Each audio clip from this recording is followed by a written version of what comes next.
सर्वप्रथम सर्व स्वामी भक्तांचे पुन्हा एकदा खूप खूप मनापासून स्वागत आहे। स्वामी भक्तांनो, आज आपण सांगली जिल्ह्यातील रहिवासी असलेल्या एका स्वामी सेवेकरी ताईंचा खूप सुंदर असा अनुभव बघणार आहोत। चला तर मग ताईंच्या शब्दात या सुंदर अशा अनुभवाला सुरुवात करूया। ताई म्हणतात, सर्वप्रथम सर्वांना श्री स्वामी समर्थ। अनंत कोटी ब्रह्मांड नायक राजाधिराज योगीराज परब्रह्म भगवान श्री स्वामी समर्थ महाराज यांच्या चरणी त्रिवार वंदन। स्वामी भक्तांनो, मी सांगली जिल्ह्यातील रहिवासी, माझे नाव सौ शोभा वाघमारे असे आहे। आज मी तुम्हाला माझ्या जीवनातील खूप मोठा प्रसंग अनुभव शेअर करत आहे। अनुभव सांगण्याचा एकच उद्देश आहे की माझ्यामुळे एक जरी नवीन सेवेकरी घडला तरी माझ्यासाठी खूप झालं। स्वामींनी आतापर्यंत छोटे मोठे असंख्य अनुभव मला दिले।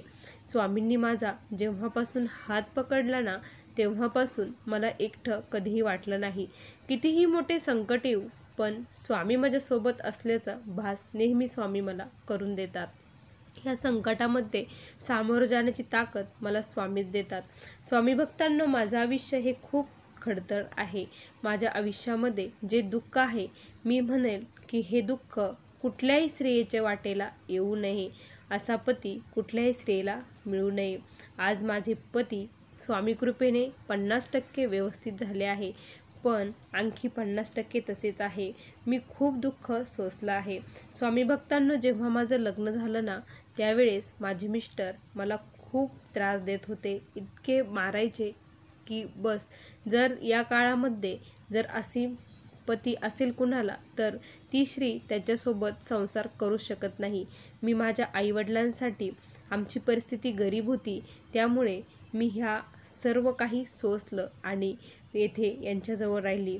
स्वामी भक्तांनो, माझे मिस्टर असे होते ना की मी माहेरला देखील फोन करायचं नाही, कुणासोबतच बोलायचं नाही, घराबाहेर पडायचं नाही, घरातच बंदिस्त राहायचं।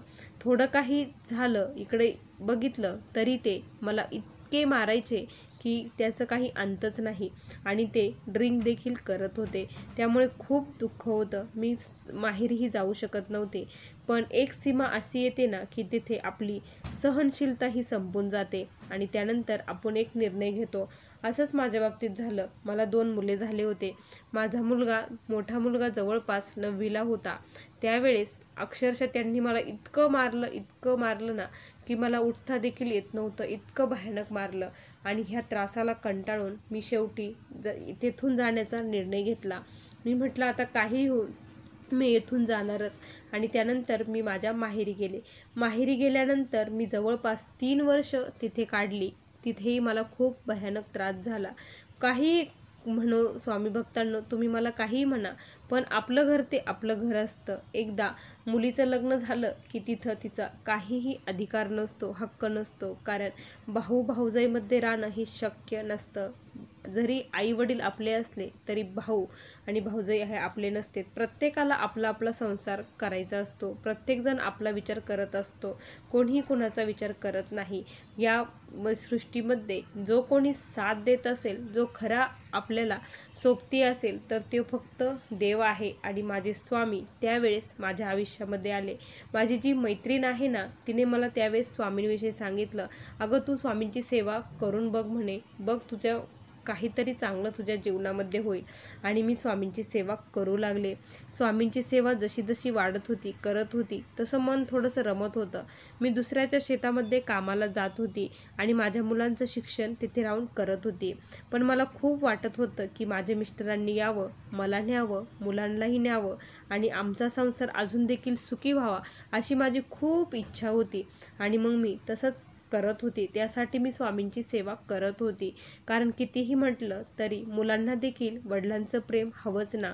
मलाही वाटायचं माझ्या मुलांना आई वडिलांचं दोघांचंही प्रेम मिळावं। माझा मुलगा जवळपास आज F.Y ला होता। त्यावेळेस माझे मिस्टर मला फोन केला आणि माझे जे चुलत दीर वगैरे आहेत ते सर्वजण आले आणि म्हणे, वहिनी की तुम्ही आता चलावं, आता किती दिवस इथे राहता, असं म्हणून आता दादा असं वागणार नाही, असं ते म्हटले आणि मला ते घेऊन आले। मला खूप आनंद झाला की असं माझ्या जीवनात घडलं। अशक्य होतं पण शक्य झालं असं मला वाटलं। त्यानंतर मी इकडे आले आणि सर्व काही माझं चालू होतं. त्या दरम्यान काय झालं ना की माझे मिस्टर पुन्हा पहिल्यासारखंच करू लागले. पण आता मुलं मोठी झाली होती, आधार होता मला, त्यामुळे काही वाटत नव्हतं आणि स्वामींची सेवाही घरात चालू होती. एक मात्र चांगलं झालं होतं की मिस्टरांनी ड्रिंक ही पूर्णपणे सोडली होती. माझे मिस्टर गाडीवरती कामाला आहे, त्यामुळे मला असं वाटायचं की ते बाहेर गेल्यानंतर घेत असतील, पण घरी घेत नसेल. पण असं नाही, त्यांनी पूर्णपणे ड्रिंक ही सोडलेली होती. त्यामुळे खूप मला आनंद झाला. स्वामींचं तारक मंत्राचं तीर्थ रोज मी बनवत होती, घरामध्ये शिंपडत होती आणि त्यांना पिण्यासाठी देत होती. तीर्थ आहे असं म्हणायचं देखील हे नव्हतं. तीर्थ म्हटलं तर ते घेणार नाही हे मला 100% माहीत होतं. त्यामुळे मी असं म्हणतच नसायची की हे तीर्थ आहे. त्यांनी पाणी पिण्यासाठी मागितलं की मी ते तीर्थ द्यायची. माठात टाकत नव्हती, पण त्यांना ते पिण्यासाठी देत होती. मी तीर्थ बनवताना असं बनवायची ना की माझी पूर्ण एकाग्रता तेथे मी आणत होती. माझं मन कुठेही भरकटत जाऊन देत नव्हती. एका ग्लासमध्ये पाणी घ्यायची, त्यानंतर माझे उजवा हात त्याच्यावरती ठेवायची आणि डोळ्यातून पाणी आणि पूर्ण अंतःकरणापासून मी स्वामींना स्मरण जात होती आणि एक एक शब्दाचा अर्थ मी उलगडत होती. स्वामींनी जे जे मनाला माझ्या उपदेश केले आहे ते ते उपदेश मी ऐकत होती आणि एक धीर मला वाटत होता की नाही, अशक्य ही शक्य करतील स्वामी. अशा प्रकारे जवळपास मी 41 दिवस ही सेवा मनापासून केली आणि स्वामी भक्तांनो, खरं सांगते, या सेवेने जे काही झालं ना ते खूप छान झालं. माझ्या मिस्टरांमध्ये इतके चेंजेस झाले, इतके बदल झाले की मी ते शब्दात देखील वर्णन करू शकत नाही. जो नवरा आत्तापर्यंत ज्या बायकोची त्याला किंमत नव्हती, त्याला काहीच वाटत नव्हतं, तो आज खऱ्या अर्थाने बायको काय आहे हे त्याला समजलं असं वाटत होतं आणि ते माझी काळजी घेऊ लागले आणि त्यानंतर मुलांवरही प्रेम करू लागले. अगोदर ते आम्हाला 1 रुपयासुद्धा घरामध्ये देत नव्हते. जे पैसे कमवायचे ते त्यांच्याचकडे ठेवत होते आणि आज ते आम्हाला सर्व काही बघतात, घरात सर्व किराणा वगैरे आणतात. त्यामुळे सर्व काही टेन्शन मिटलं आहे. पण कधीकधी त्यांना जो राग आहे त्यांचा तो राग येतोच. तो राग आल्यानंतर ते तसेच वागतात. पण एरवी हे नॉर्मल झालं आहे. 50% फरक हा माझ्या मिस्टरांमध्ये झाला आहे, पण 50% राहिला आणि मला पूर्ण खात्री आहे स्वामी महाराज हे देखील करणार आहेत. कारण स्वामींवरचा माझा विश्वास हा खूप दृढ आहे. स्वामींवर जी श्रद्धाभाव आहे ना तो मी कधीही डगमगू देणार नाही. स्वामींनी मला आत्तापर्यंत जे शक्य नव्हतं ते शक्य माझ्या आयुष्यात केलं आहे. माझ्या मुलांना वडिलांचं प्रेम स्वामींनी दिलं आहे. त्यासाठी मी स्वामींची खूप मोठी आभारी आहे.